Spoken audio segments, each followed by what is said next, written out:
नमस्कार, आपका फिर से स्वागत करता हूं हमारे इस कार्यक्रम में जिसका नाम है राम नारायण राम। और आज हम एक बहुत ही खूबसूरत टॉपिक पर चर्चा करने वाले हैं।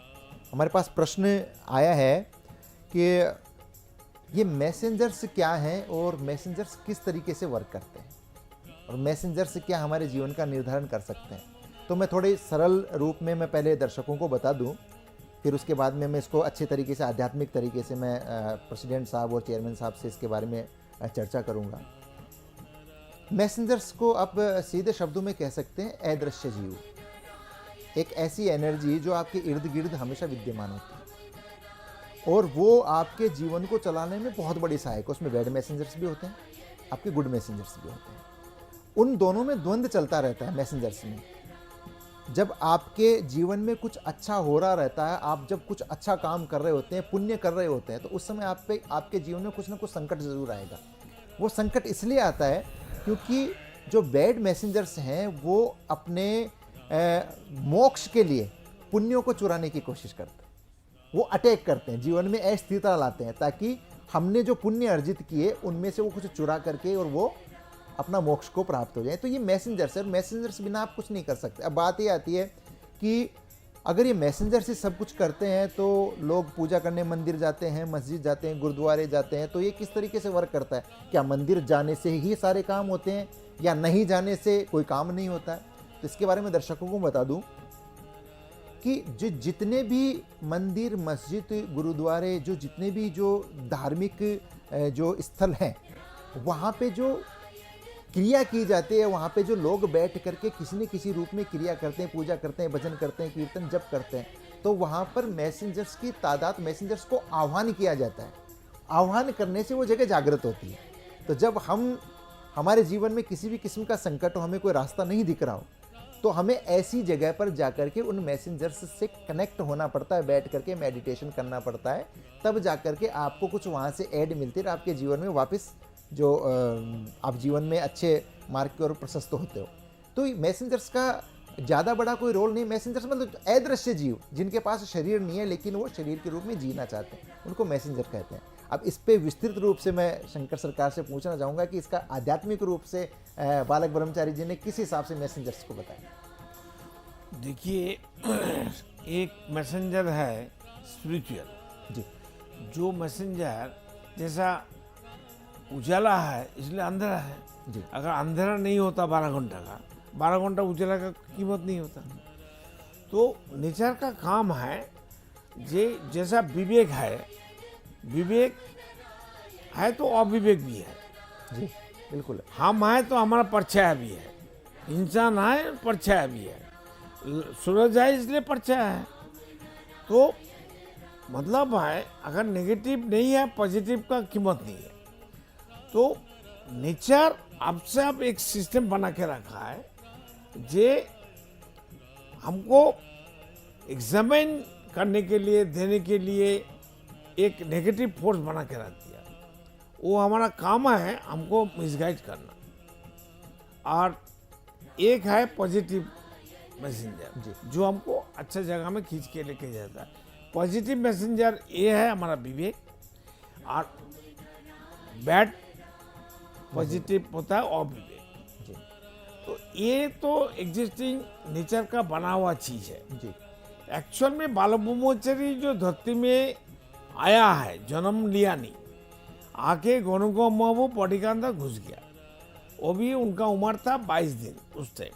गोनुगो का जब उम्र नेक्स्ट आया था 500 साल बाद, अभी 605 साल हो गया, तो उसने आके गोनुगो बाया कान से निकल गया, डाना कान से जो बालक ब्रह्मचारी को कहती हैं राम नाम स्वयं महाकाल, वो आके घुस गया। तो वो पहले ही से बताया गोनुगो को, तुम अभी मत जाओ, हम आ रहा है, खुद आ रहा है। क्यों आ रहा है ये भी उनको बताया। तो इसमें जो आदमी फंस गया, जो सुसाइड किया, जो अच्छा सोल था, छोटा सा बर्बादी करके फंस गया। समझे? देखिए एक एग्जाम्पल देता हूँ। गांव का कोई स्कूल है, उसका हेडमास्टर बहुत अच्छा आदमी है, सब जानता है, अच्छा पढ़ाता है, अच्छा लिखाता है, फ्री सर्विस है, ऑनेस्ट है, हर चीज़ सब कुछ ठीक है।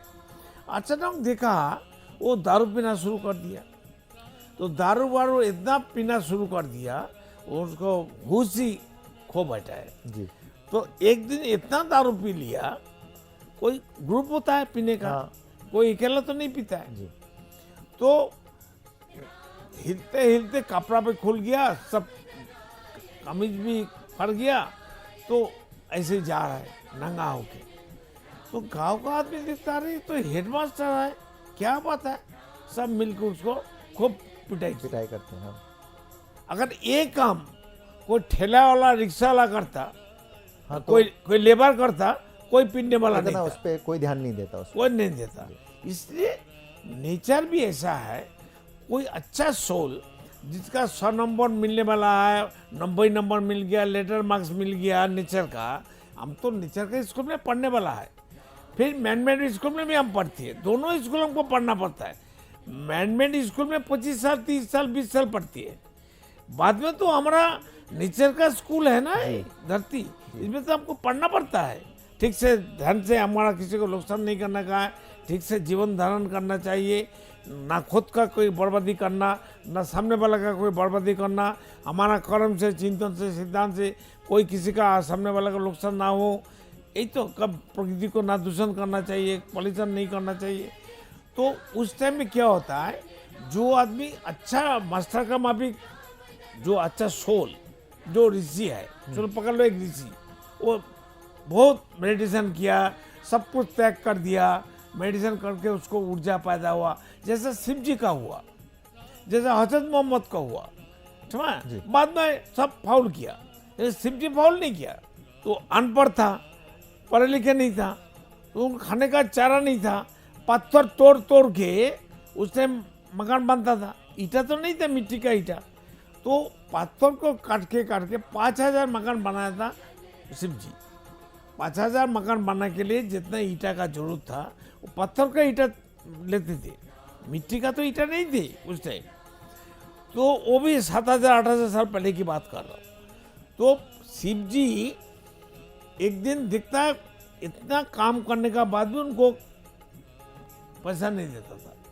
पर उस टाइम में तो कीर्तिदास पोता था, काम करा था, 2 रुपया दे के 10 रुपया देना वाला, मिलने वाला उनका रोज होता है, तो 1 रुपया दे के बोले भाग कैसे मरते, काम ही नहीं है। मैन पावर तो उस टाइम ज़्यादा नहीं था, काम कहाँ से आएगा, ज़्यादा मकान बनाएगा तब तो उसका काम आएगा। तो बाद में वो देखा क्या करेंगे, तो वो पहाड़ में जमीन तो पड़ा रहता है, जमीन किसी का उस टाइम नहीं रहता है, जो खेती करता है उसका जमीन हो जाता है। ऐसे ही तो कानून था पहले ब्रिटिश का राज में। तो उनको तब दुख जब आया, वो सोचा हम तो मर जाएंगे, हमको खाना नहीं है, काम भी नहीं मिलता है, तो शमशान घाट में चला गया। शमशान घाट में जाके जो मरने का आदमी का सामान था फेंक के छोड़ के चला जाता है, वो लेके साफ करके वो कपड़ा पहनता था, उस चीज़ से बेच के कुछ खान पान चलाता था। तो इतना दुख का बाद, तो एक दिन बैठ के सोच रहा है, तो आँख बंद करके वो सोच रहा है क्या करेंगे क्या करेंगे।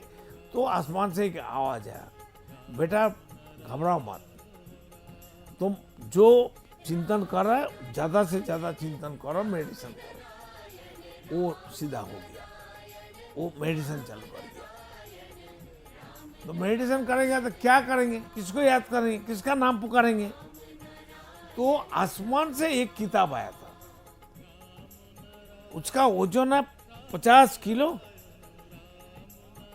वो पेज होता है ना, पन्ना, क्या बोलते पन्ना तो कहती, तो हजार पन्ना है।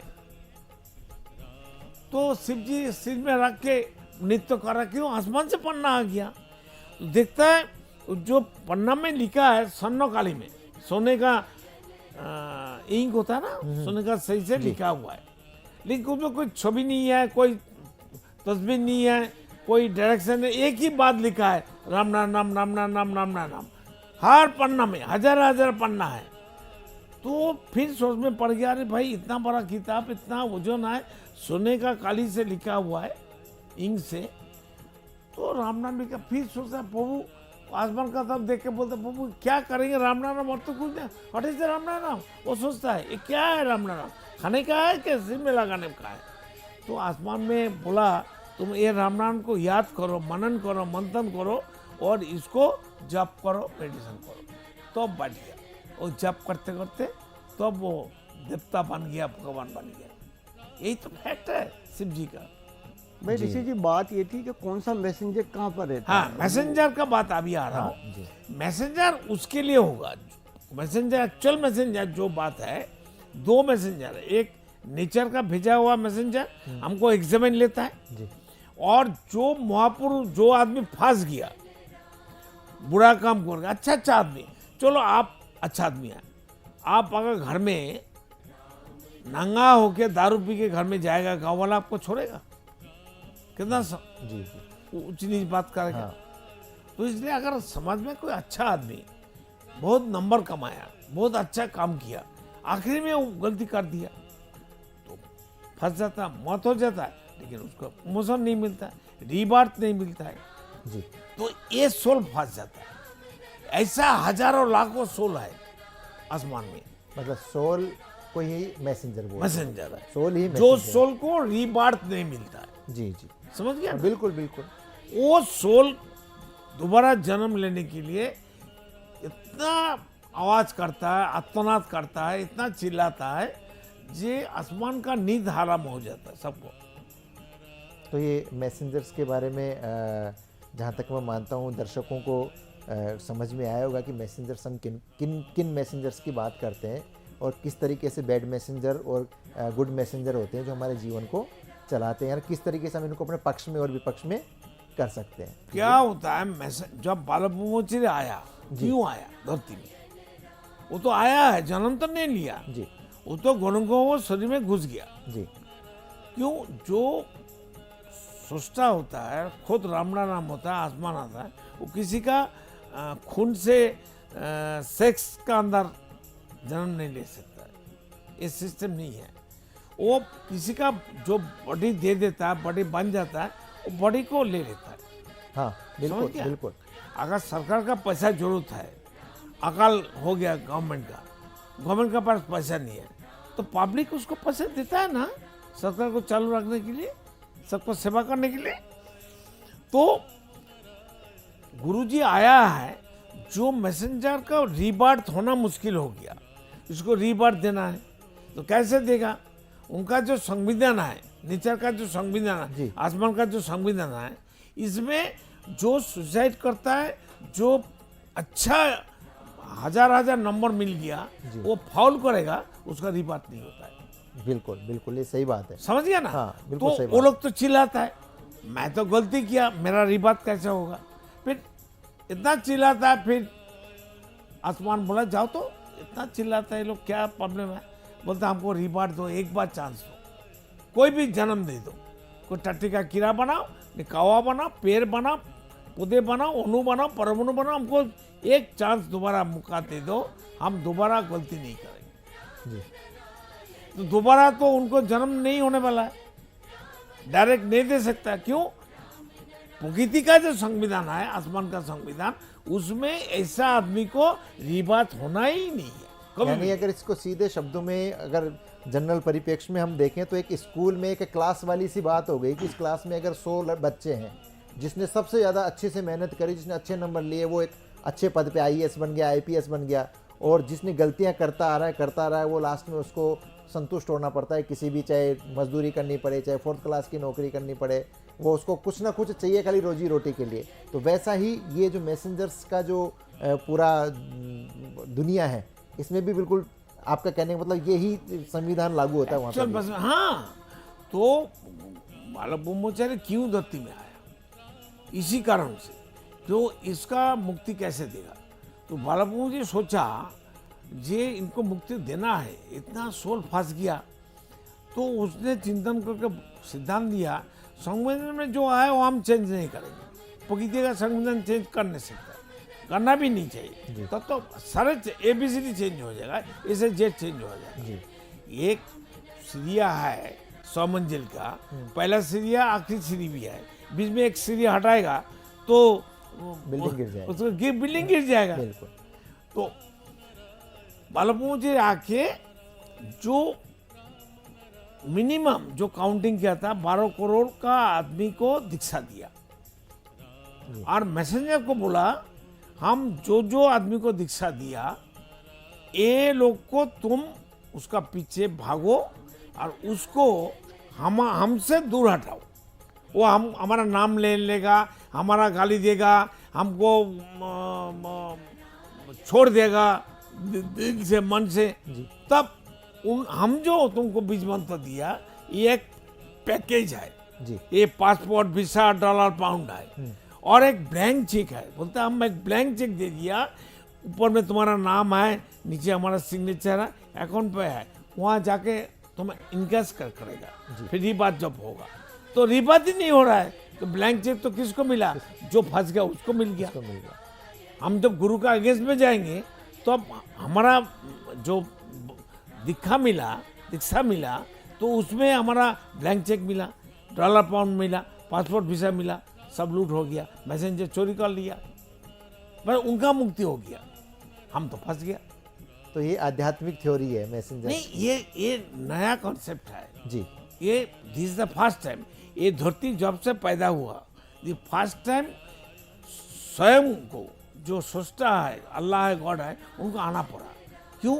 इसको इतना सोल फंस गया, अनकाउंटिंग सोल, तो उसको रिवार्ड देने के लिए डायरेक्ट नहीं कर सकता है, भाया एक कैपिटल दे दिया, बीच मंत्र कैपिटल हो गया, वो कैपिटल मैसेंजर को मिल गया। हम गुरु हमको अच्छी कैपिटल दिया, कैपिटल कोई लूट के लेके जाएगा तो उनको तो काम हो जाएगा। बिल्कुल बिल्कुल बिल्कुल, समझ तो गया ये ना? बैड मैसेंजर और गुड मैसेंजर की ये है दो किस्म का मैसेंजर। जी जी जी। तो मेरा मानना है कि दर्शक आज इस एपिसोड से मैसेंजर्स की जितनी अच्छी जानकारी आज जो मिली है दर्शकों को, उससे वो संतुष्ट होंगे और अगले टॉपिक के लिए आपको इंतज़ार करना पड़ेगा हमारे नए एपिसोड का। तब तक के लिए राम नारायण। राम नारायण। आप देख रहे हैं हमारा खास कार्यक्रम राम नारायण राम शंकर सरकार जी के साथ राम नारायण रामशाह। यह एक महाध्वनि और बीज मंत्र है। यह सभी समस्या का संपूर्ण समाधान है। आप लोग इन्हें अपना के देखिए मन और दिल में क्या प्राप्त हो रहा है। इस कार्यक्रम का विशेष उद्देश्य इसका प्रचार और प्रसार के साथ ही प्रत्येक मनुष्य की मुक्ति का मार्गदर्शन है और यह आपकी दिल की बात है। इस मार्ग पर पुण्य और मुक्ति निश्चित है। इस कार्यक्रम के माध्यम से संतान दल द्वारा चलाए जा रहे श्रेष्ठ सेवाओं से जुड़कर सबके कल्याण के लिए इस नए कार्य का हिस्सा बन सकते हैं और वृद्धाश्रम, गौशाला, गरीब और वंचित बच्चों की शिक्षा का भी सहयोग और समर्थन कर सकते हैं। संतान दल सबका एक ही परिवार है। अकाउंट नेम संतान दल, account number 266505000657, IFSC code ICIC 000265। पूरी तरह जानने के लिए आप संस्था के फोन नंबर पर संपर्क कर सकते हैं। Phone number 6291342066, 9836073503, email ID santandal1960@gmail.com।